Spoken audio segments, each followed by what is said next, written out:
Hey, Ladies and gentlemen, boys and girls, children of all ages, Neil was not ready for that one. We're back today for another that's right. episode of Always Almost There, day after show live. We are here today.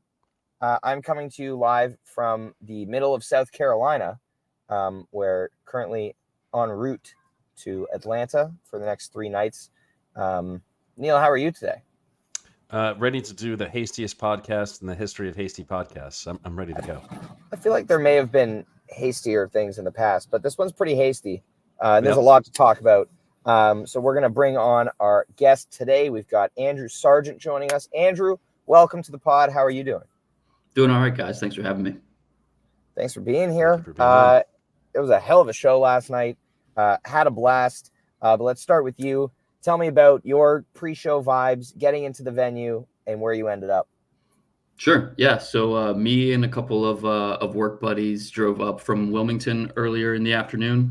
One of our coworkers has a house here in Raleigh, or his family does. So dropped our bags off and headed down to the venue probably around 6:30ish. We got there. I would say it was probably 20% full at the time. So we had pit seats and were able to walk up pretty close to the front. Ended up around 10, 15 rows back in between Rick and Peter, almost directly in front of Jeff. I was telling Ryan before the show started, we actually lucked out with the shade from the lighting rig to where it was almost completely blocking the sun. So we kind of had like a shade spot, and there was a nice breeze blowing before the show started. But everybody else in the back was kind of cooking a little bit. Oh my God. Were we ever? Yeah, it was a hot one yesterday. The sun was beating down. You could see, when the band came out, and 3 of them were sleeveless, and there were shorts on stage. Like, you don't wear shorts unless it's like an emergency, and you will die if you don't wear shorts. But yeah, getting in was easy. I actually really liked this venue. I thought the sound was great. It's like right in the middle of downtown, basically, like right in the middle of the city. It's laid out very interestingly. And I also heard from people who were at the last show there in 2022 that like most of the front seating section with all the folding chairs wasn't there last time. So it was cool that they kind of changed it up. But yeah, it was pretty empty until pretty close to showtime. I feel like there were a lot of people who were kind of staying inside, or not wanting to be out in the sun until the absolute last minute. But yeah, it filled in as soon as the show started. And yeah, vibes were high. Neil, you got anything to add here before we jump in? Man, let me just tell you, I love East Coast shows with an early curfew. I'm like having dinner, and then I saw like the notification pop up that the show had started. I hadn't even started the stream yet. I was like, oh shit. And then like went and like started everything. Like I was not 10 ready for minutes that. after ticket time. They're killing it still. Goose is just absolutely blowing punctuality out of the water at this point. Yeah. I mean, forget everything else. Forget the music. I mean, this is a whole new band.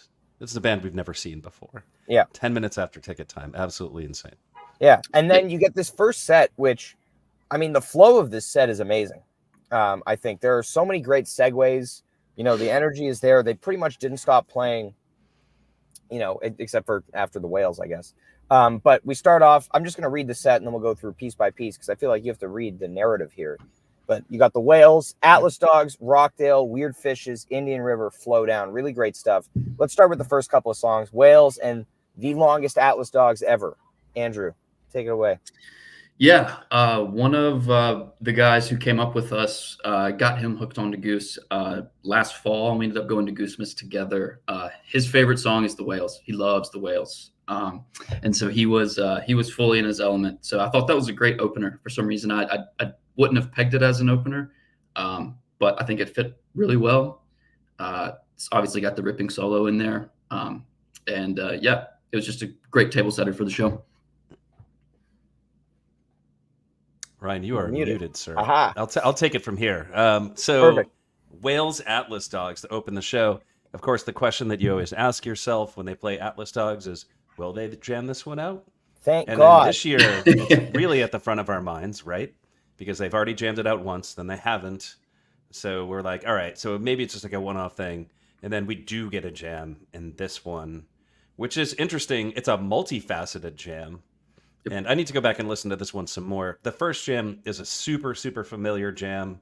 It's the Tarantella Napolitana jam / plus tease, if you want to call it that. Yeah, we've seen it before. It was early 2022. I think that was in a Creatures.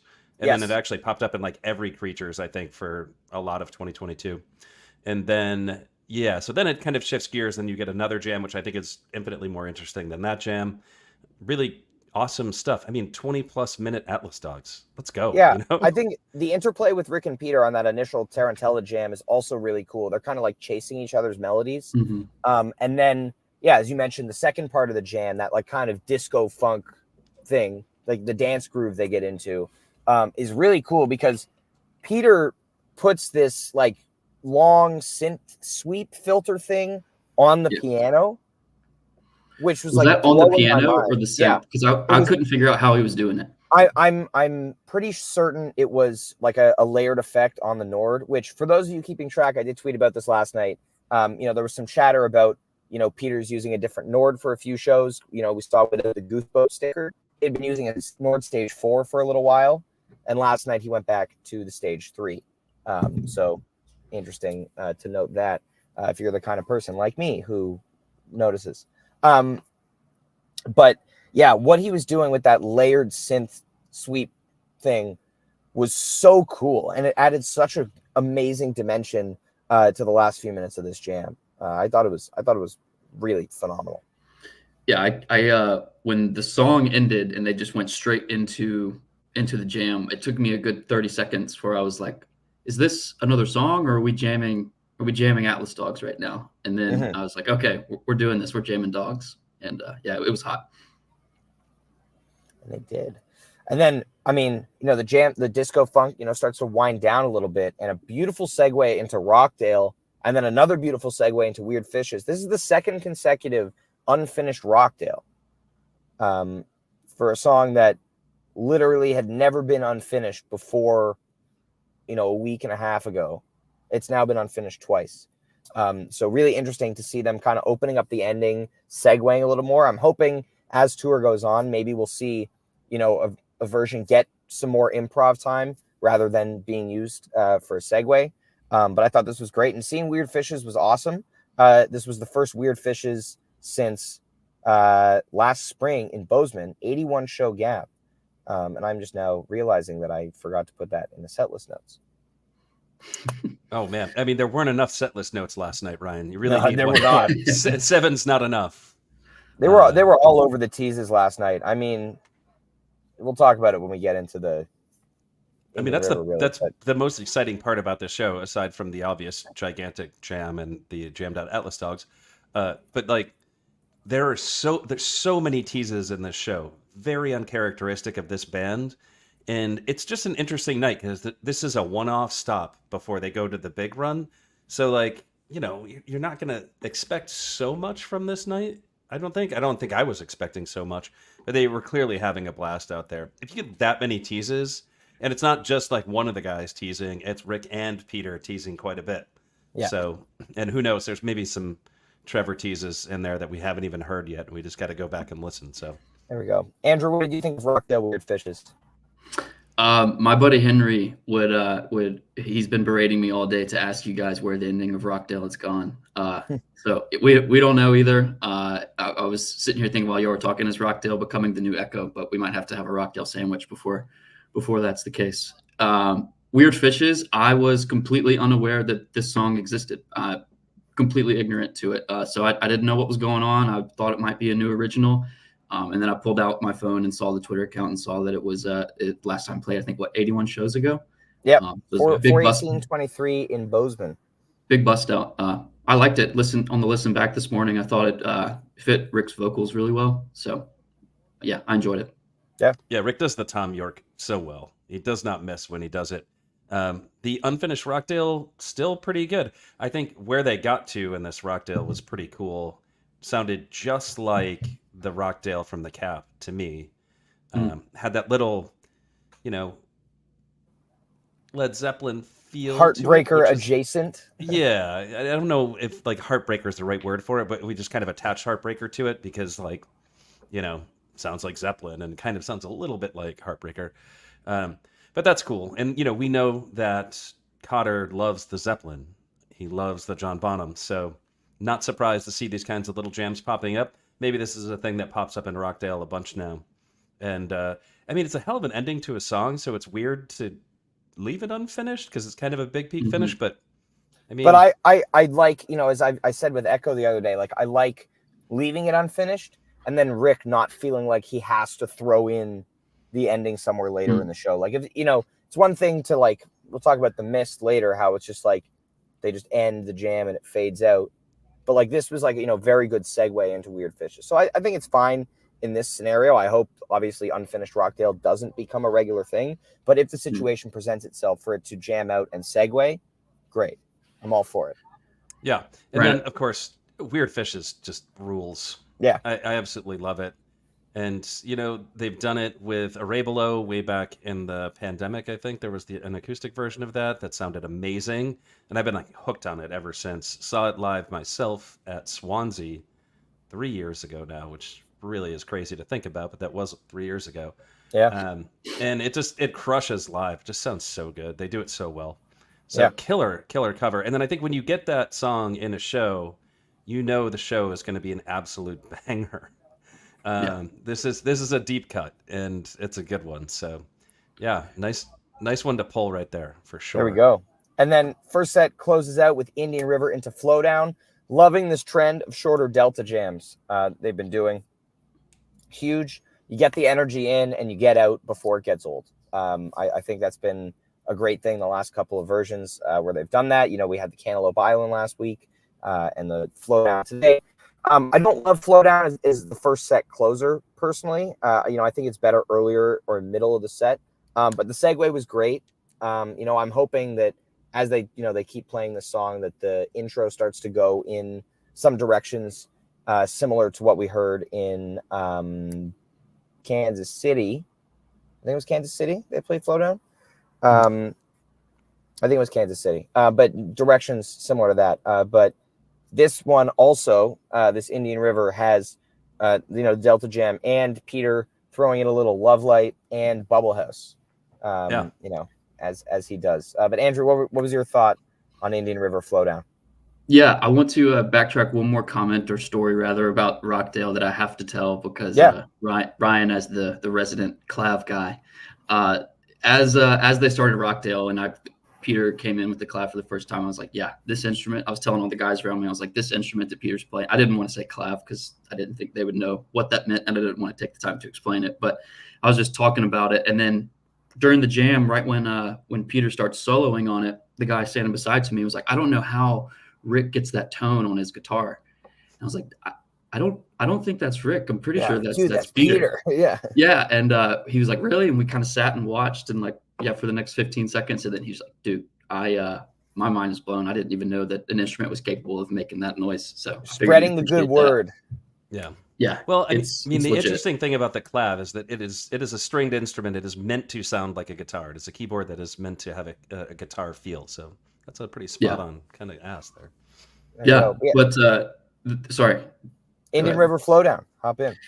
Indian River is one of my favorite Goose songs. So was really stoked to hear that. It was kind of a nice, I don't want to say landing pad because it didn't follow a huge jam, but it was just very, very mellow after a pretty upbeat start to the show. And then Flowdown, I agree. I know we seek it out kind of in the opener spot and thought that it was weird to probably be closing set, but I felt lyrically with the lyrics about the sun going down, and I felt like there was a lot of energy in that venue in the first set. Like Rick and Peter kept looking out at the crowd and kind of smiling and laughing and looking at each other. And I think Peter even was like pointing at people and acknowledging them in the crowd. So it just felt like they were feeding off of that a lot in the first set. And the clown show all come into the Flowdown lyrics all just kind of felt like it tied that together, put a nice bow on the set. Agreed. Neil? Yeah, just, a fun version of Indian River on the shorter side. Not a long Welcome to Delta Jam, thankfully. I think sometimes that can be a little bit much, But you get the teases in there, which I thought was interesting. The Level 8 was like a little more subtle. I had to go back and listen to it again. But the Bubble House, I mean, he did it like 3 or 4 times, He full loves that. phrase. Yeah, he loves that Bubble House riff. I mean, they should just go ahead and play Bubble House. Like, what the heck? It would be fun. I would not say no to that. Yeah, I would not say no to it either. Or, if they don't do Bubble House, they can do like, I don't know, something from a Go-Go with Schofield, because that would be Chank, like, which they've teased in the past. But yeah, so that was pretty cool. And I don't know. It was a full arrow into Flowdown, which I actually thought was really, really cool. If you look at this set, actually, before we move on, like the amount of arrows in this set is nuts. This is the kind of thing like where like, back in the day, if you were trading tapes, like this is the tape you went after if you've never heard the music before, because like there's so many segues. And you're like, all right, I need this one because it's got all the segues in it. But I thought that was actually pretty cool that they were just rolling with it. I mean, no stop from Atlas Dogs all the way through Flowdown. Like, no break. Spectacular. Spectacular which is stuff. Nuts. Yeah. Yeah. And then, so set break, for me, I moved from, my seat up to right, like second row. Shout out to our whole crew from last night. Lucas is here with me right now. Say hi to the people, Lucas. But yeah, we had an amazing crew, and they were like, come up here, and I was like, oh, I want to go to my seat, and then, then I realized that I wanted to actually hang out with people during the second set, instead of be by myself. So I went up there at set break and spent the second set right at the front, which was cool. I'm not a rail rider now. I love that Lucas is next to you and he's commenting. Get out of the chat. Get out of the chat. Yes. But it was great. How was your set? How was your set break, Andrew? It was good. Our priority was just maintaining space. I was telling Ryan before that I was on the floor night 2 of Goose Miss and knew that there was going to be a mad dash for the rail at set break. So our group kind of spread out. Some of us sat down, give our legs and back a break, but used that time to go to the bathroom. I heard complaints about bathroom lines, but I didn't run into any issues with that. Felt like it was pretty seamless in and out. But yeah, other than that, just re-upped on drinks and waited for them to come back on. Awesome. Let's dive into this second set because there's a lot to talk about here, and we're going to get right to it. I think we've talked about 15-minute animals before. Fun way to open the second set, but it was animal for 15 minutes. But Pancakes, this is a stack and a half right here. I mean, yeah, no, this blew my mind last night. This is a good question from Ryan Legvold in the chat. Speaking of animal, has before we dive into the music, yet? Can we talk about this? Can you address what happened? So I tweeted what I tweeted last night. So Jesse and I had a little bit of a back and forth, and he was saying that all the songs had an animal theme in the first set. So while they were playing animal, I tweeted, if they play animals, which those of us who know classic rock know that it is a very famous Pink Floyd album, I will delete my account. Because that would have been a reason to delete my account. It would have been over. I just would have spontaneously combusted like a Spinal Tap drummer. It just would have been done. But so some people, not aware that Animals being an album exists, decided to retweet it. I'm not going to name any names, Ryan. Hey, I know I love that album. I'm just amused watching, things happen to you on the internet. So that's what I was talking about when I said Animals, the Pink Floyd album, not Animal, the Goose song. That would have been well within the realm of possibility. And it happened. But okay, Andrew, let's throw it over to you. Talk about this Pancakes. Yeah, unfortunately, this Pancakes song during the moment was completely ruined for me. We had an aggressive section of high school, college-aged kids directly behind me. The guy standing beside me turned around and asked him to be quiet 3 separate times. A lady pulled one of them aside and had like a good minute-long conversation with them, and they just would not shut up. So it was a bit unfortunate and annoying. It was the first time I've been at a show, any show, where I've truly been like taken out of the music by just conversation happening around me. But I they kind of stopped. There was like a group of 8 of them, and they kind of split into 2 packs of 4. And I guess I got the less talkative group of the 4 because it got quiet towards the end of that Pancakes Jam, and I did kind of get to soak in the last little part of that Bliss and outro. So on listen back, I mean, yeah, it is, yeah, chonk kicks, exactly. It is blissful as can be, though. It's gorgeous. I thought Vickers might have been very, very hasty with his rankings last night, but no, on listen back. That's what Vickers does. As soon as I know that's the Vickers special. Like as soon as the band like plays a major key anything, Vickers just goes like like jam of the year. Like yeah, it doesn't. I mean, I tweeted matter. that last night where I was just like, you want to Jody this, like just Yeah. do it and get it over with. Well, and that was early in the Bliss Jam too. Yeah, what? I'm sorry that happened to you, Andrew. That kind of sucks. It happens. It happens. We had there were some of those guys up at the front, but they were like super into the show. It seemed there were a couple of one guy had his back turned for like half of the second set, and I'm like, what are we doing in the pit? Just carrying conversations, not even paying attention to the show. But right, yeah, but well, this pancakes. Yeah, pancakes. This pancakes. You get so the Bliss Jam is incredible, obviously, and blew my mind. I might like the first part of the jam better. That like kind of more clav forward part where Peter's also adding in those like things. Yeah. It's like the sounds on the synth that reminded me a little bit of like a spring reverb kind of sound. Marco from J-Rad has one of those with his organ, and he just like, he like touches the spring and it like goes through the Leslie and it makes like a kind of noise. Was that the one on the Rick tour when he's like, the hippies love this shit? Oh, the hippies love that. Yeah. But yeah, so it sounded like a similar sound to me than that, obviously without the Leslie. But yeah, I love that.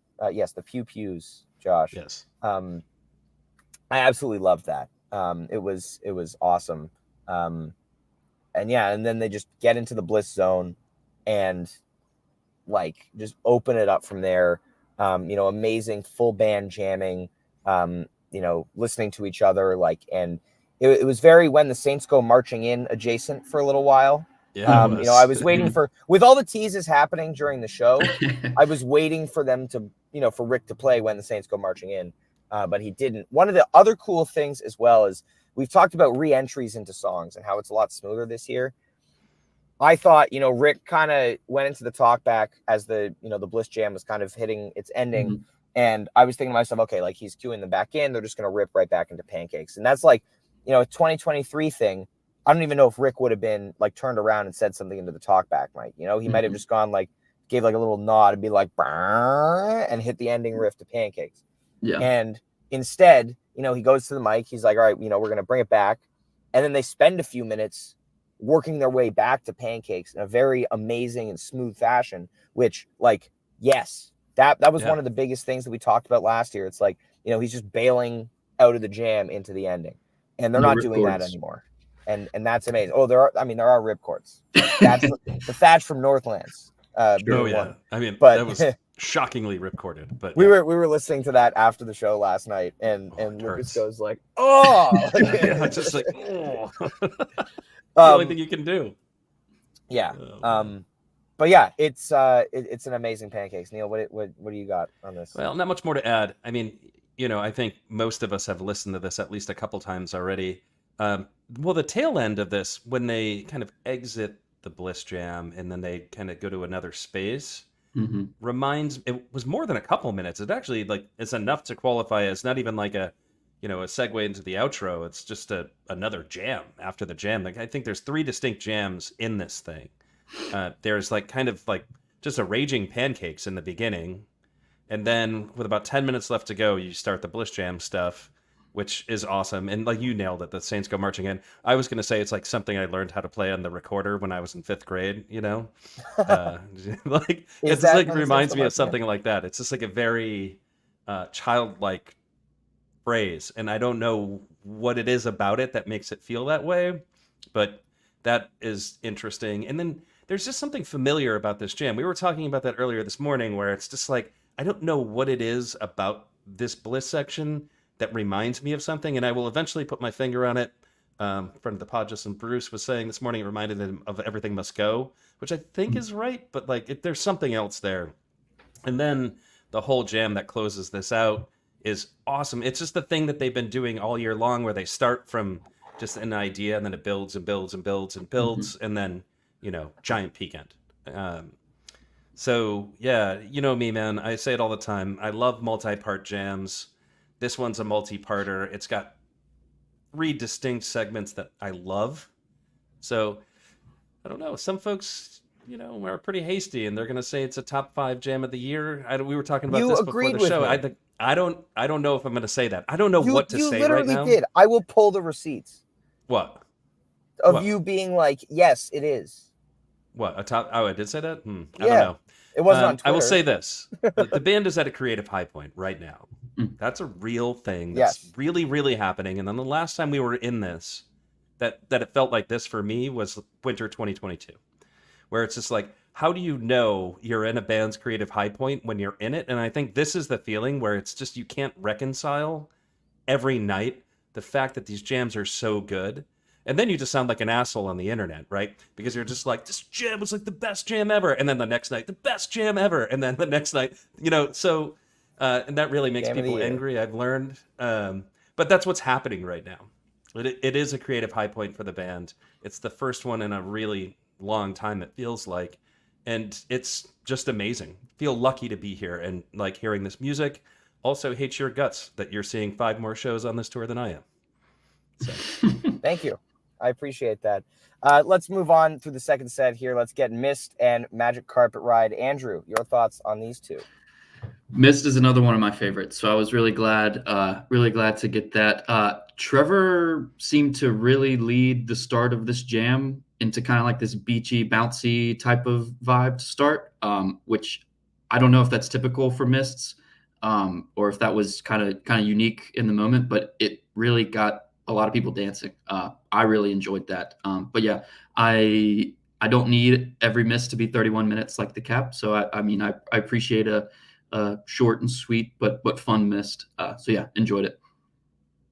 All I want is for them to finish it. These Bliss Mists are incredible that they're doing. The last few versions, 12 to 14 minutes, just getting into that incredibly joyous and happy zone.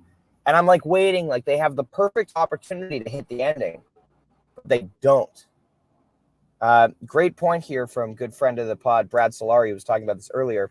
As I mentioned last night, massive If I Could vibes by Rick from around 9:30 to 12:45 and Mist. A definite CCP. For the record, I'm not the only one that heard this. Too bad they rip-recorded it. Yeah, thank you. I had this one on the back of my head. I need to go back and listen to it. Justin Bruce pointed me to Brad's take there and said, absolutely, I hear it too. So I need to go and check that out. It was great. And then, for those of you who don't know, Brad Solari's the man.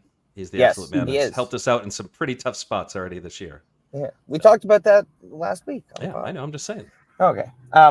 And then from Mist, so Mist is winding down, and they start Magic Carpet Ride, and it was really funny because everybody in our vicinity, there was like an audible groan when they started Magic Carpet Ride. Like, the song started and it was just like, oh, which was fun because then we all danced and had a great time.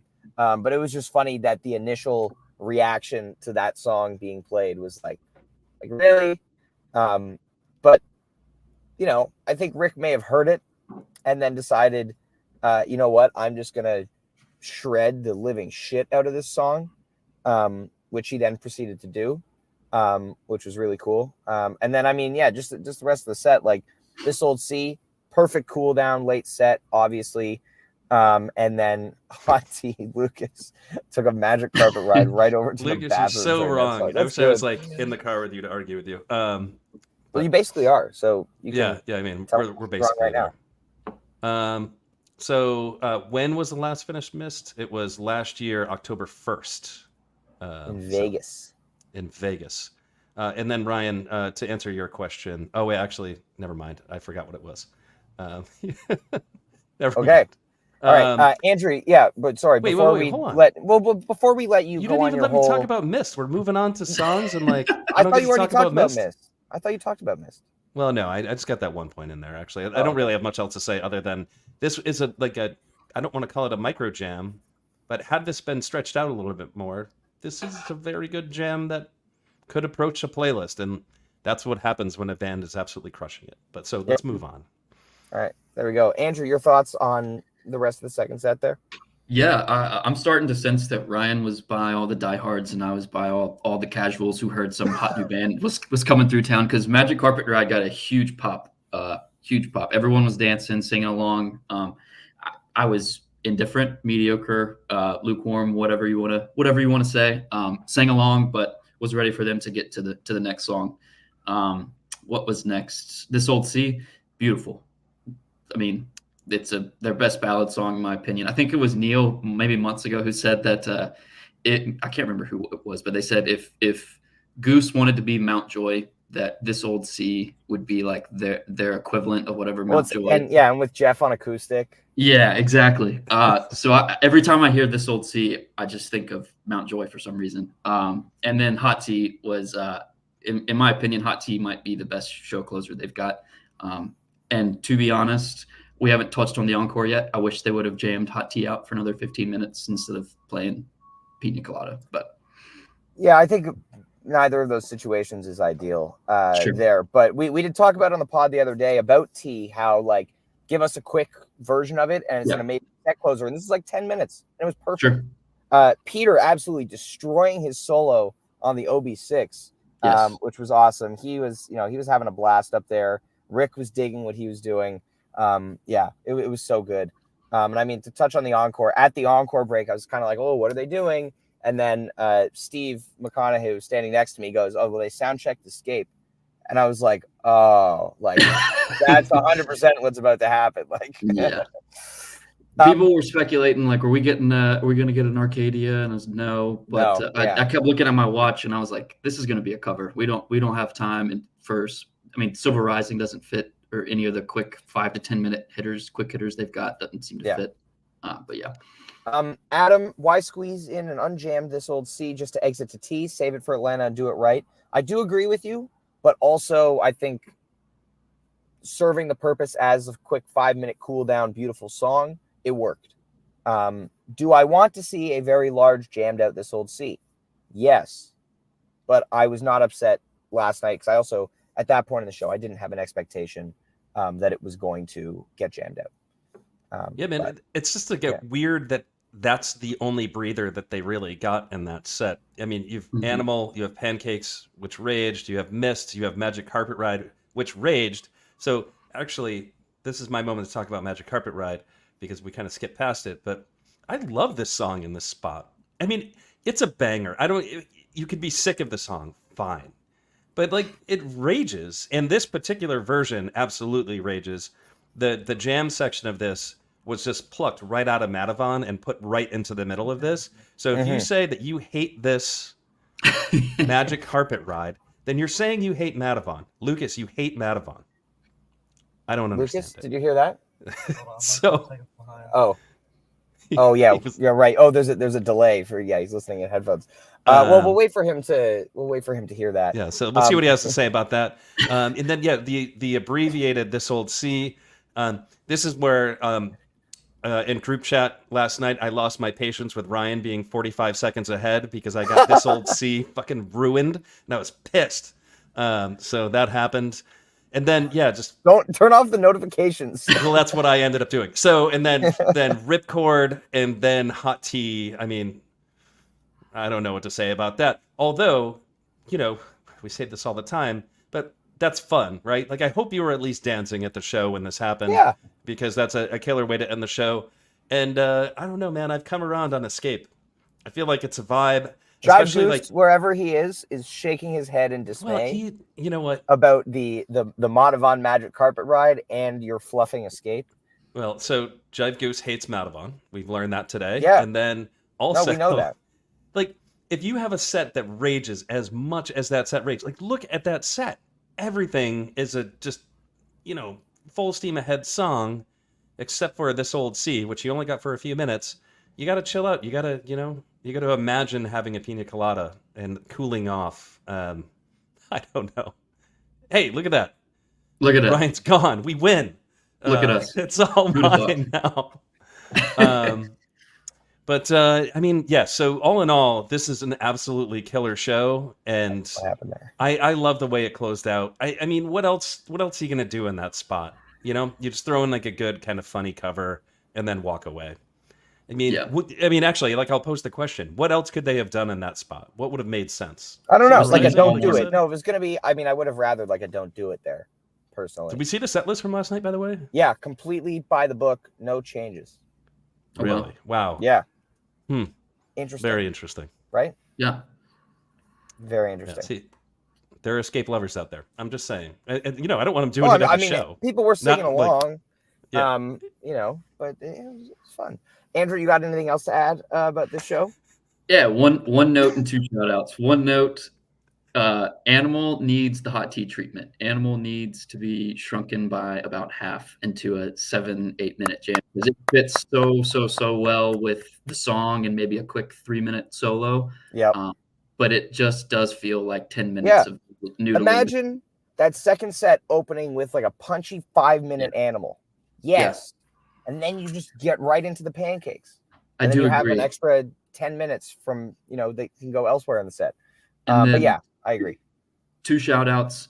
Trevor, I'm going to shout out two people who've been shouted out on pretty much every day after show. Trevor is on a different planet right now. I feel like every time I would be completely locked in on whatever Rick was doing, something would happen and I would kind of make a stank face, and then I'd look over at Trevor, and then he's just, you know, doing his thing and going bananas over there. So he's I can't say anything more about that hasn't already been said about Trevor. And then Cotter, I was trying to articulate this. He's, at least where I was, it's a bit unfortunate with the way his like kit was set up in the glare. So you couldn't I couldn't see him at all.